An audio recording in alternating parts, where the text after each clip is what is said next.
Hi, and welcome back to Weston Winterlicious. Today we're talking about Punta Cana House. Have you ever been to Punta Cana? No, not the town in the Dominican that's the holiday destination of so many at this time of year. I'm talking about Punta Cana House at Jane and Church. If you haven't tried it out, I recommend you go. No passport necessary. I first noticed it from the car as I was stuck in that awful patch of traffic coming off the 400 off-ramp, trying to turn right onto Church. I could just make out the words Punta Cana on the window. It looked like a restaurant, but it was a bit mysterious. That was 3 years ago. A few more months I noticed it again. Open. It's not a part of Weston I walk in regularly, but it remained on the wonder what's in there list. Last month when I was hanging out at EggSmart, I overheard the server talking about it. I asked her, and she highly recommended it for its Dominican food. It's not every day that you get one restaurant recommending another, so I moved it up the list. And I'm so glad I did.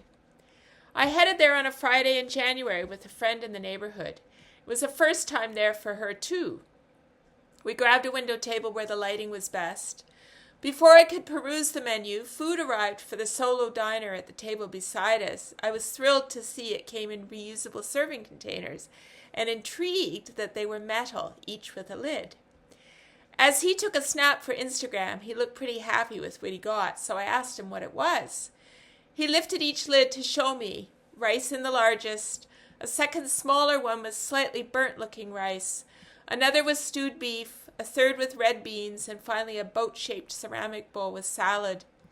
He explained it was a Dominican specialty, la bandera res. My Spanish is, well, non-existent. So I checked out that at home means the flag because its colors mirror the Dominican flag. That's what I have. I'll have, I said to the server as I pointed to the next table.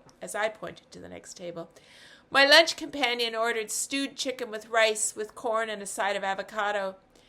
As I passed the menu back to the server, I noticed its cover was in the form of a Dominican passport. Nice touch. The food arrived 20 minutes later. While many want their food fast, I prefer when it takes a little time. It gives me confidence it was prepared for me. There's so many metal serving dishes for us both that it took several trips from the kitchen, and the dishes filled the table. We opened each one, uncovering an appealing range of color, from the tomato on my salad to the yellow of the rice and, of course, the reddy brown sauce of the meat and beans. The contrast with the black tabletop made for a great photo op. The rice was cooked the Dominican way, designed to create that burnt-looking rice the other customers showed us.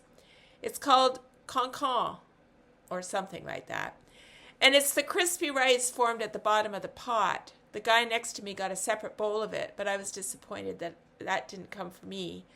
I suspect if I'd asked, it might have, or perhaps it's reserved for people in the know, because, indeed, other than my friend and me, all the other patrons lunching that day were Dominican men, giving us a good feeling about the legitimacy of the food and the substantial portions, too.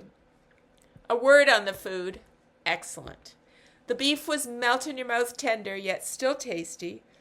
The beans had just the right consistency and flavor, especially when drizzled onto the rice. Even the salad, although iceberg lettuce, was fresh, and the acidity of the dressing the perfect contrast to the richness of the beef.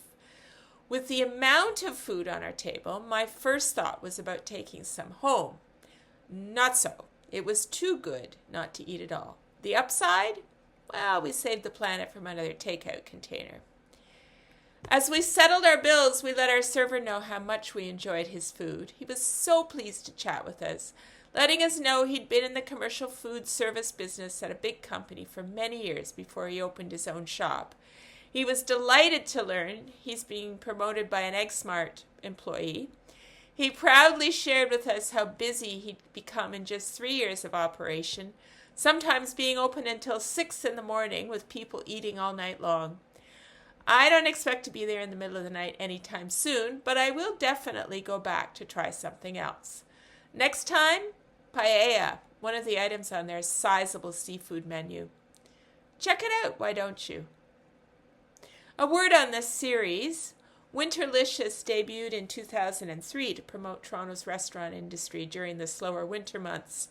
Since then, the event has grown significantly, reportedly serving over 450,000 meals annually. This year, 243 places offer 3-course fixed-price menus at reduced rates. 7 of those are within an easy walk of my office on the Danforth, 0 in Weston. So last year I started my own Weston Winterlicious series. My criteria: walking distance from my house, food cooked on site, table service, and open for lunch. Hope you're enjoying the series. Thanks.